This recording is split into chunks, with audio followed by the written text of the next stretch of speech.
দর্শক, আপনারা দেখছিলেন অমর্ত্য পাঠশালায় শিশুরা পাঠদান করছে। এটি আমাদের এক প্রবাসী ভাই ফজলুল বাড়ি ভাই। এই পাঠশালাটি কিন্তু তারই সহযোগিতায় চলে। তবে অনেকেই কিন্তু এই পাঠশালার জন্য নানাভাবে সহযোগিতা করে থাকেন। তো সবার সহযোগিতায় কিন্তু এই পাঠশালাটা পরিচালিত হচ্ছে বাগেরহাটের রুয়েলকুল গ্রামে। তো আপনারা যারা সহযোগিতা করতে চান এই শিশুদের জন্য, এই পাঠশালাকে টিকে রাখার জন্য, তো আপনারা যোগাযোগ করতে পারেন রুয়েলকুল গ্রামের এই অমর্ত্য পাঠশালা। তো এই পাঠশালাটি দেখুন, এখানে শিশুদের অবৈতনিকভাবে কিন্তু পড়ানো হচ্ছে, পাশাপাশি তাদের কিন্তু খাবারেরও ব্যবস্থা আছে, রান্না করা খাবার। তো দেখুন, এখানে কিন্তু অভিভাবকরা অনেক সচেতন। তারা কিন্তু তাদের বাচ্চাদের সাথে করে প্রতিদিন সকাল হলেই কিন্তু নিয়ে আসে এই পাঠশালায়। তো প্রত্যন্ত গ্রামে এই পাঠশালাটি চলছে।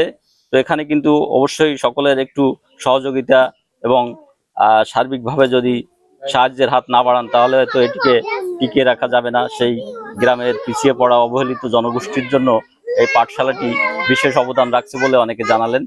তো আসুন আমরা সকলে এই পাঠশালাকে টিকিয়ে রাখার জন্য সাহায্যের হাত বাড়াই এবং সেই গ্রামের হারিয়ে যাওয়া ঐতিহ্য, সেই পাঠশালা যাতে টিকে থাকে সেজন্য সবাই সচেতন হই এবং সবাই এগিয়ে আসি।